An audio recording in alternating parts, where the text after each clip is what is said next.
Alors, je vais commencer par une tristesse personnelle, c'est de devoir quitter ce pays que j'adore, que je connais très bien, pour y avoir travaillé comme diplomate déjà il y a 20 ans. Je suis triste de quitter la Tunisie plus tôt que prévu, mais notre ministère a décidé que je devais prendre des fonctions dans un autre pays, la France, où je vais commencer à assumer mes fonctions en tant qu'ambassadeur à partir de mi-mars. Je suis triste de quitter la Tunisie, mais je suis content d'avoir passé cette une année et demie qui était très importante pour le pays, et c'était une chance de pouvoir suivre cette période de près, parce que c'était l'une des plus importantes élections après 2011 que la Tunisie a réalisée en 2019. Et depuis, c'était intéressant de suivre les développements dans le pays, les difficultés auxquelles a dû faire face la Tunisie, le Covid, mais aussi d'autres questions, et d'apporter, quand la Turquie le pouvait, le soutien de la Turquie, d'assurer la coopération entre la Tunisie et la Turquie sur différents domaines, pour pouvoir faire face aux défis communs. Et aujourd'hui, il reste bien sûr d'importants défis devant nous, mais nous pouvons nous féliciter d'avoir certains acquis. L'un des exemples auxquels je pense, c'est la Libye. Vous savez que l'instabilité en Libye, depuis 2011, est l'une des questions qui a le plus affecté la Tunisie, l'économie tunisienne, le chômage en Tunisie, puisque les Tunisiens n'ont pas pu aller travailler en Libye comme ils le faisaient. Nous avons considéré que la stabilité en Libye était une priorité pour la Tunisie.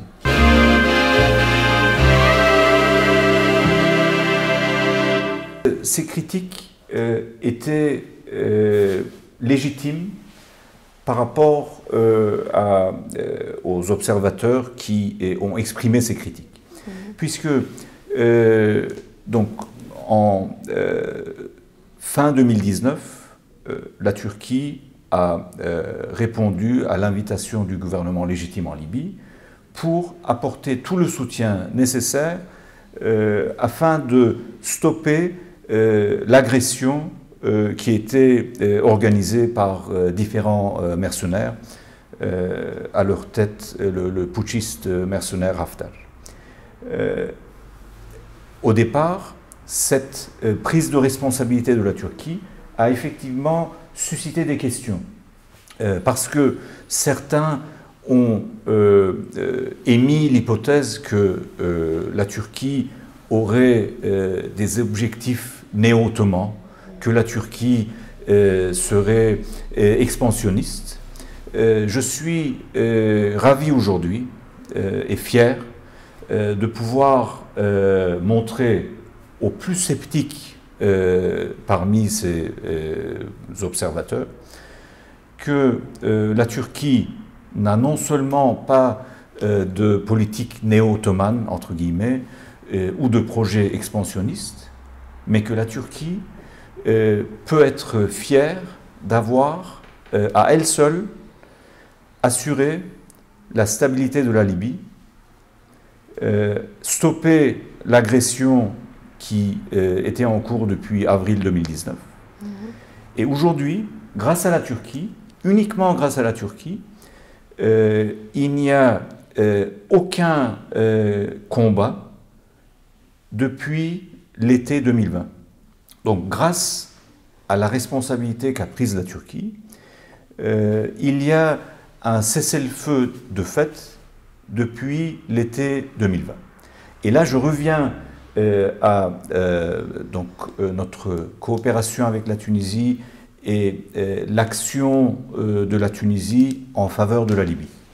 le fait que la Turquie a stoppé l'agression en Libye a permis une première étape de la stabilité en Libye, a donné l'occasion aux différents acteurs internationaux de travailler sur la solution politique, de faire les efforts pour la solution politique.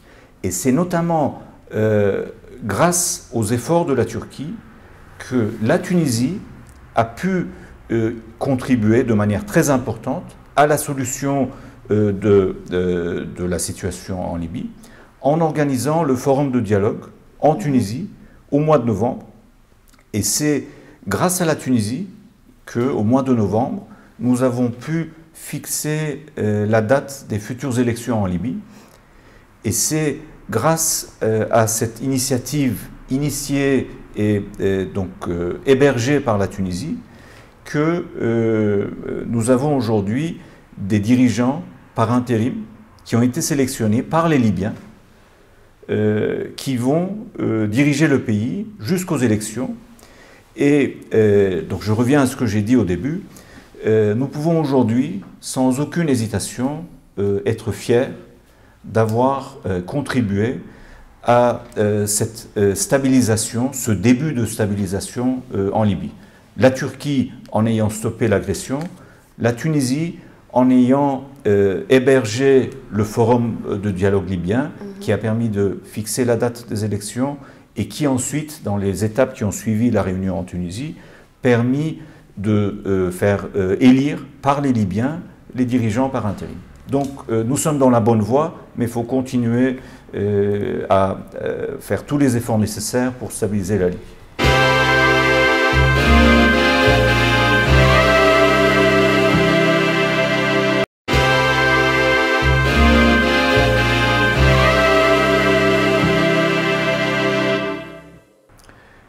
Effectivement, mais si vous regardez les chiffres, vous verrez que les exportations de la Tunisie vers la Turquie ont augmenté. Si vous regardez les derniers chiffres rendus publics par les responsables des statistiques, la Turquie figure parmi les premiers pays vers lesquels les exportations tunisiennes ont augmenté. Et c'est dans cet élément que réside en fait la solution. Parce qu'effectivement, quand nous regardons le déficit dans la balance commerciale, le premier réflexe pourrait être de réduire les importations venant de Turquie. Mais c'est contre-productif. Le but n'est pas de réduire les importations de la Turquie, mais d'encourager les exportations de la Tunisie vers la Turquie. Et c'est l'un des objectifs que nous nous étions fixés. Donc, réduire l'écart, le déficit de la balance commerciale, non pas en réduisant le volume total, mais en augmentant le volume total. Donc, en continuant à augmenter les importations turques, mais en augmentant encore plus les exportations tunisiennes vers la Turquie, de manière à arriver dans quelques années à un équilibre, je l'espère, total, où la Tunisie pourra exporter autant que ce qu'elle importe de la Turquie.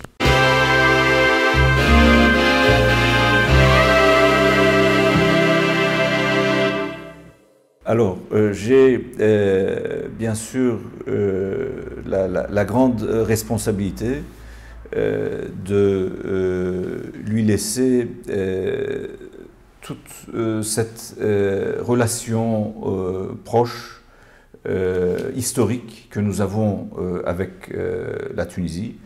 Depuis l'indépendance de la Tunisie, la Turquie a toujours été parmi les pays les plus proches de la Tunisie, avec les meilleures relations qui ont été entretenues. Et ce dont nous pouvons ensemble, Tunisie et Turquie, nous féliciter, c'est que ces relations ont toujours évolué en se renforçant, en se développant. Moi, j'ai fait de mon mieux pour y contribuer et je suis convaincu que, et vous le verrez, la relève est bien assurée. Mon collègue continuera dans le même sens. Pour donner Quelques exemples concrets. Nous aurons dans les années à venir plusieurs investissements turcs qui pourront être réalisés en Tunisie. C'est quelque chose que nous encourageons, que j'ai encouragé pendant cette 1 année et demie de fonction que j'ai eue en Tunisie. Plusieurs projets sont arrivés à maturité et je l'espère, mon successeur aura donc l'occasion de venir chez vous annoncer à chaque fois que ça sera finalisé des investissements turcs qui... Serait-il possible de citer quelques exemples de ces donc, investissements? Je n'irai pas dans les détails, mais par exemple, on peut parler du domaine du textile. Quand aujourd'hui on pense aux importations venant de Turquie, justement, des sociétés qui aujourd'hui feraient donc de l'importation de la Turquie pour certains produits liés au textile, pourraient, grâce à un investissement en Tunisie, ne plus avoir à importer ce type de produits et les produire en Tunisie. Et ce qui est bien sûr l'objectif qui suit, c'est ensuite de pouvoir exporter ces produits à partir de la Tunisie vers d'autres pays de la région. Et là, ça sera donc un projet gagnant-gagnant, puisque l'importateur tunisien qui importe ce type de produits liés à l'industrie du textile pourra les produire en Tunisie même, avec son associé turc. Donc ça sera moins d'importation dans cette balance commerciale dont nous parlions. Mais cette production, comme elle sera de grande qualité, permettra à la Tunisie de faire de l'exportation vers d'autres pays.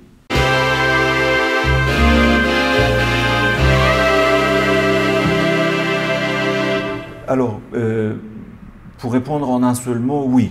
Malheureusement, oui. Mais ce n'est pas un constat qui se limite à nos deux pays. Donc le Covid et toutes les limitations liées à la situation sanitaire ont limité les contacts entre acteurs économiques dans le monde entier. Et effectivement, les acteurs économiques turcs et tunisiens ont aussi été affectés. Ils ont aussi dû retarder leurs contacts, leur voyage en Turquie, en Tunisie. Mais nous les avons encouragés à continuer à travailler sur leurs projets. Et je pense que une fois que la possibilité de voyager sera rétablie, ces contacts reprendront et ils pourront compenser le retard accumulé.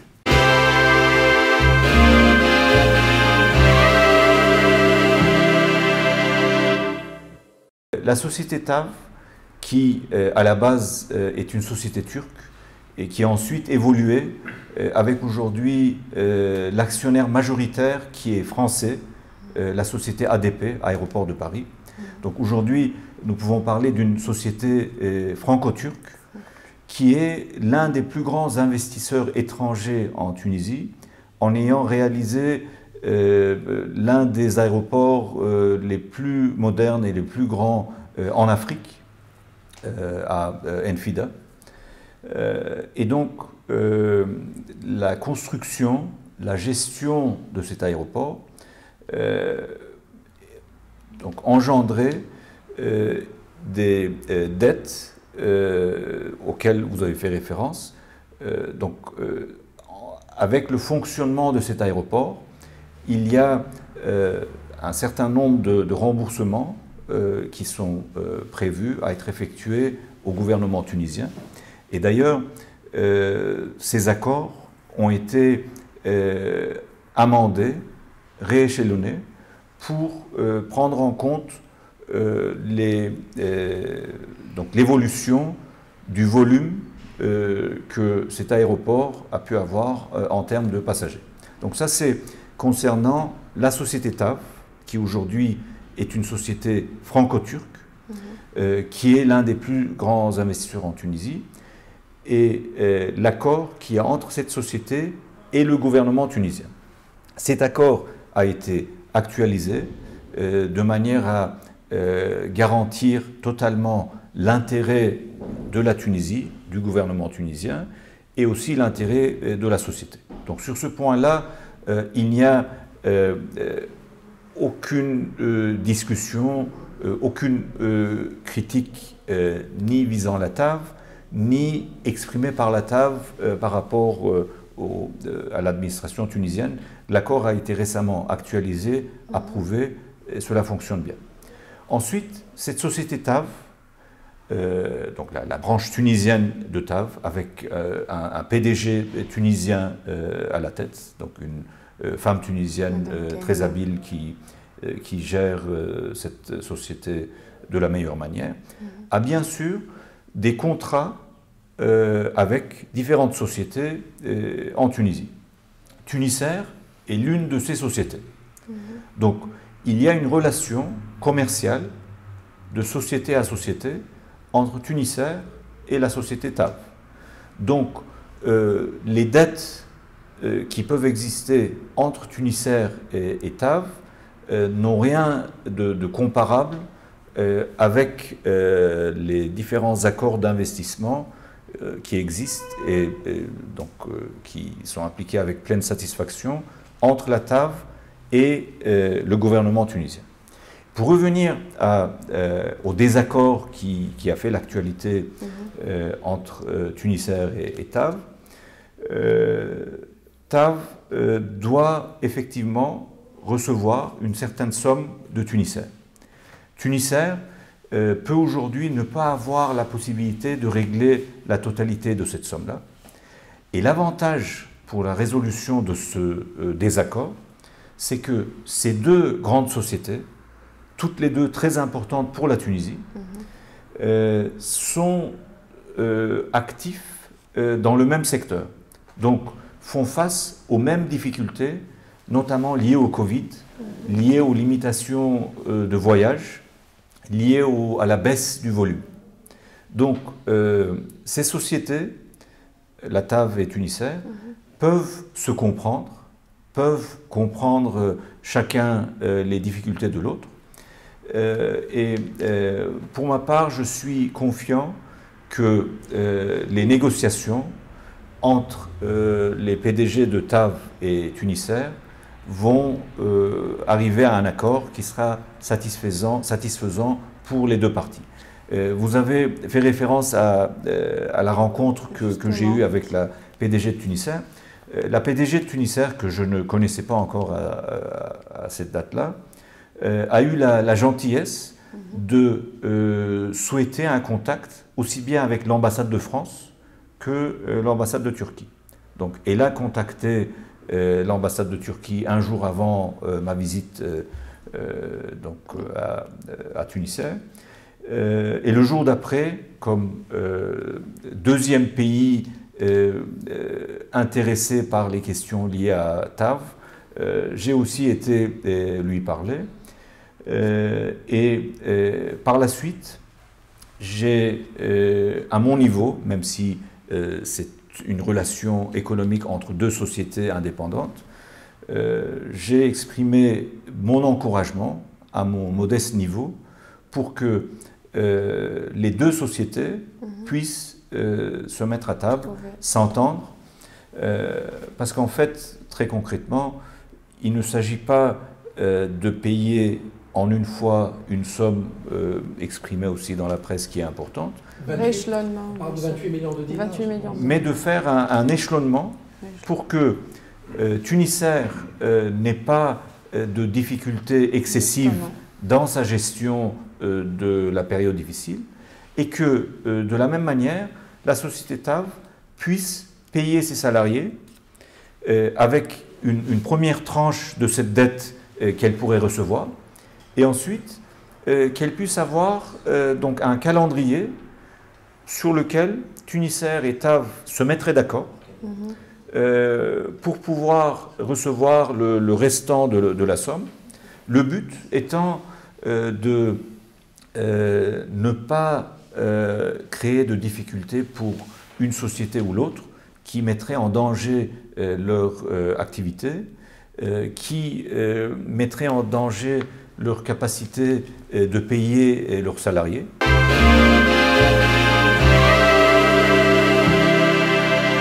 C'est justement pour éviter ce type de mesures qui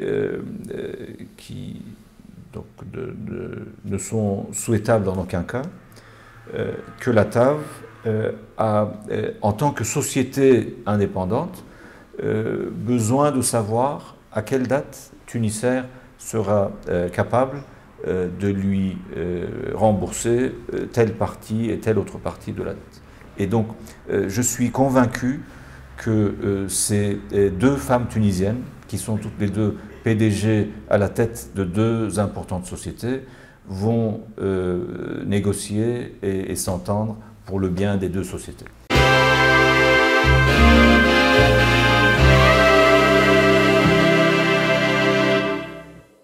Je les félicite d'être abonnés ou d'être lecteurs assidus de l'une des meilleures revues de la Tunisie. J'ai moi-même régulièrement suivi Réalité, appris beaucoup de choses à travers les pages de Réalité. Pour ma part, je vous remercie pour ce contact que j'ai toujours pu avoir avec les membres de l'équipe Réalité. Continuer à suivre la Turquie, continuer à suivre l'actualité des relations entre la Tunisie et la Turquie, et contactez-nous à chaque fois que vous avez des questions, à chaque fois que vous pensez que nous pouvons apporter quelque chose. Et je souhaite pleine réussite à Réalité.